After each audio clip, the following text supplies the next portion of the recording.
fan lite overvärmning. Det er mye artigere å kjøre noe som ikke alle andre har da, nok en gang.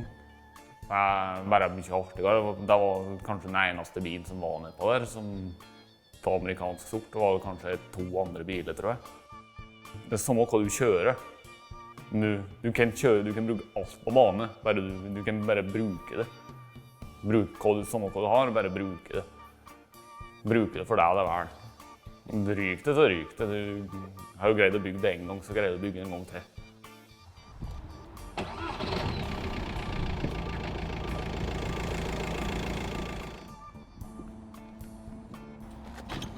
Ligger på en stødig 80% klar, og det er over i gjennomsnittet bort. Så. Kjørte bare på tur i fjor, vet du. Kjørte hele jævla turen og kom hjem igjen. Parkerte fra oss den jævla campingvognen og glemte å ta ut den her og fleit med om. Kjørte hele turen over uten noe problem, heldigvis. Sist jeg var på tur med denne bilen her på tralle, da punkterte jeg faktisk på biltralla jo. Jeg gjorde det. Men nå gikk det jævlig bra.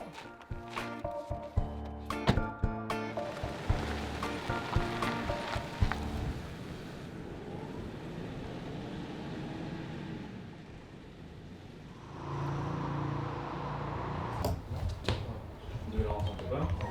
Ja. Utgangspunktet så er jo det bare... Men noen skulle ha fått så mye penger. Morn! Hallo! Frankens kløsje. Navnet på herremannen var... Sivert Moen. Så, vær så god. Så der.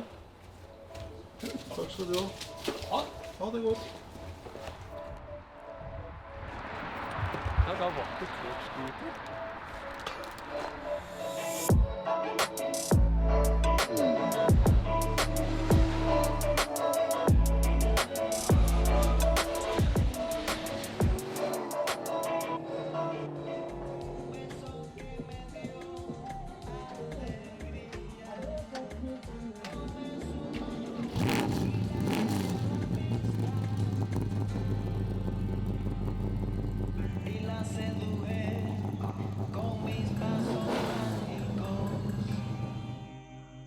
Hadde jo egentlig ferie, men å reise på gatebil er egentlig ikke ferie. I hvert fall ikke når du har med deg bil. Da er det jo mye jobb med organisering både med ditten og datten, og så kan bilen streike. Det ene med det andre, det kan bli litt stresset for så vidt, så det blir ikke akkurat så mye ferie, men altså, det er jo hinsides artig.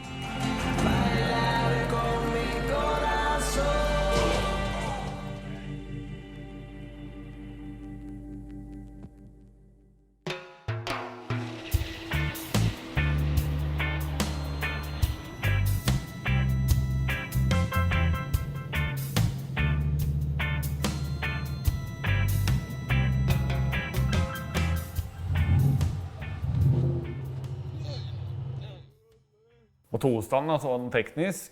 Der var en runddans ute like, for den ville ikke gå gjennom. Vi prøvde jo 6... Jeg tror vi prøvde 6 ganger. 100 decibel, der var jo grensa. Vi må da prøve på 4500. 4500, ja.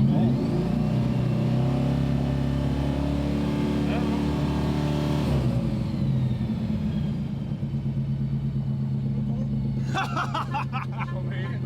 112. Ok. Ja. Ja. Det lå jævlig kort da. Elle var jo mange bortover på rekka vår der, i pitten, de som sleit med å komme seg gjennom decibelmålet. Det var det som er hovedproblemet hver jævla gang, egentlig, er denne decibelmålingen. Skal du ha noe støydemping? Ja. Dette er det vi har igjen.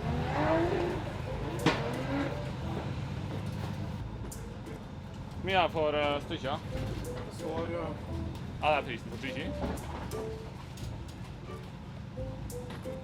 Blokke.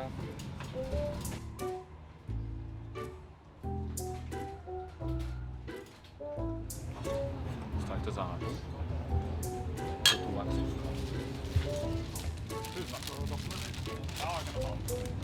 Takker. Det er faktisk bra.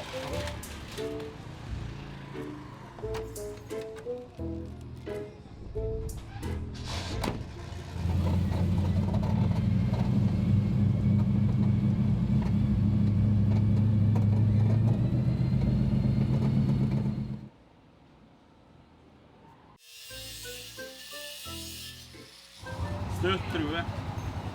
Støtt, true, støtt, snill, støtt, trivelig, når støtt, true.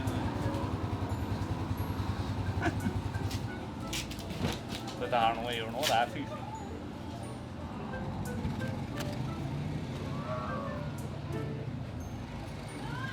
Ser du noe feil med dette her? Nei, det gjør du ikke.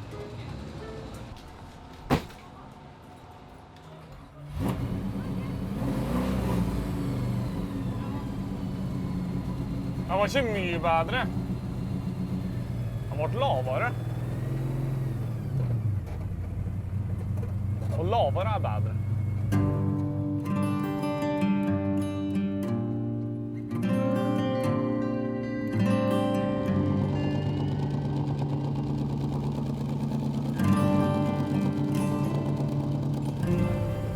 Tror du det går?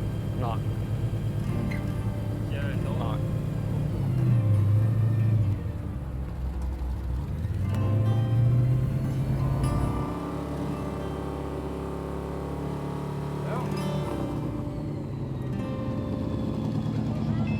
Hæ? Hallo? Noe bedre? Hæ? Det satte seg visst ikke. Hæ? Ordnet seg vel. En fredagsmorgen, da gikk det gjennom. Da tettet jo nesten hele eksosten da, for å få den igjennom. Akkurat dette her lydmålingsfolken, de visste ikke hvordan de skulle gjøre det enkelt og greit. Det var mange klager fra flere. Selvsagt når du stapper en decibelmåler inn i eksosanlegget, så selvsagt er det utslag på over 100 decibel.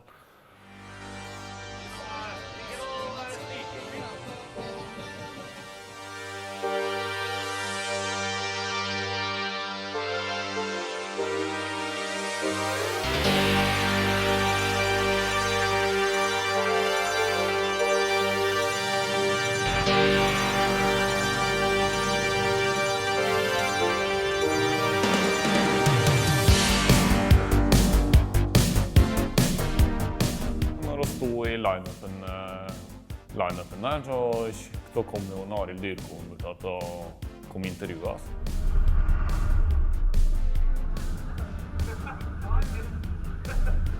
Ja, det var mange som beundret han, faktisk.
Tok det veldig forsiktig, for jeg har knapt vært på bane med bil et par ganger, kanskje. Men merkelig nok, det gikk kjempefint. Helt jo følge meg ganske mye ut på her. De kunne sikkert kjørt fra meg hvis de var villige, det kan godt hende det. Men nei, det fungerte og slefte og fikk sladda litt rundt på banen her. Bare fikk kjørt noen turer og ble litt varm i trøya, så var det rart om jeg fikk brukt det. Rett og slett. du har mersmak til det? Mersmak, ja. Skal ikke ned på gatebiler til mindre sjarm med bil. Ikke faen ikke aktuelt engang.